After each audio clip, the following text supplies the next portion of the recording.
वैशाख मास में सुनी जाने वाली कुम्हार और कुम्हारिन की कथा।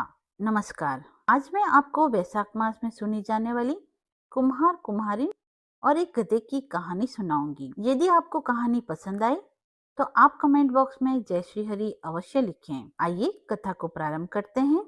किसी गांव में एक कुम्हार और कुम्हारिन रहते थे। उनके पास एक गधा भी था।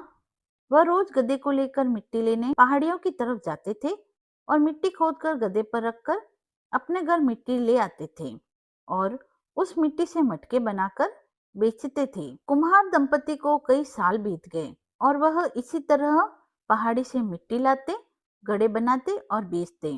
इतने साल होने पर भी वे निसंतान ही थे। एक बार उनके यहाँ उनका एक मित्र आया और उसने कहा, तुम नदी के उस पार से मिट्टी क्यों नहीं लेकर आते?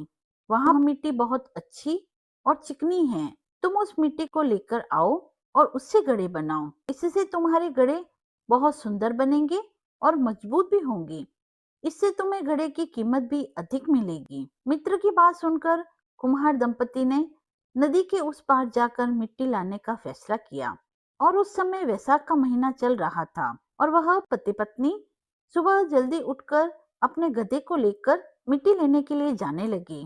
वहीं उस नदी में कुम्हार व कुम्हारिन स्नान करते थे और नदी की उस पार जाकर मिट्टी खोदकर शाम होने पर पहले वह दोनों मिट्टी को गधे पर लाद कर फिर नदी में स्नान करते हुए घर वापस आ जाते थे।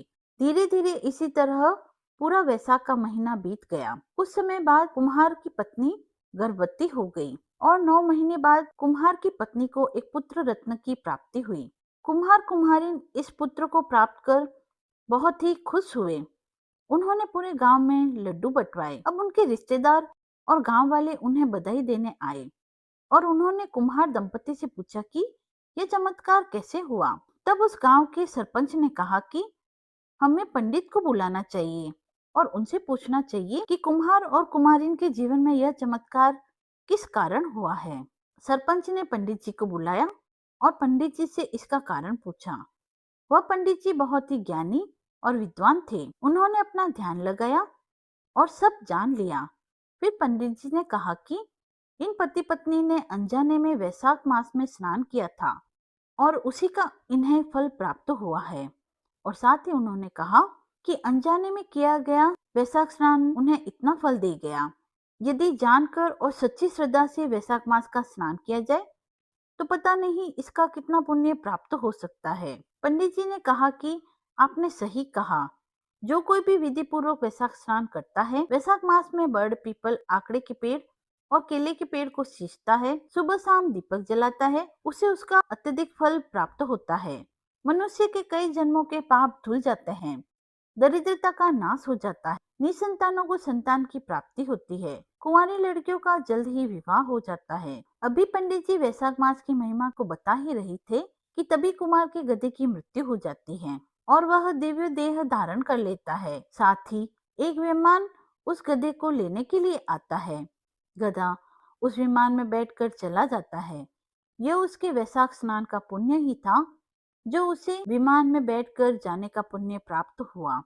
अब गांव वालों ने अपनी आंखों से दो दो चमत्कार देख लिए थे, तो गांव वालों ने पंडित जी से वैशाख स्नान की पूरी विधि पूछी। फिर महात्मा जी ने गांव वालों को पूरी विधि बताई तथा वैशाख मास का महत्व सुनाया तथा साथ ही वैशाख मास की कथा भी सुनाई और साथ ही यह भी बताया कि वैशाख मास में क्या दान करना चाहिए, बड़ पीपल को कैसे सींचना चाहिए।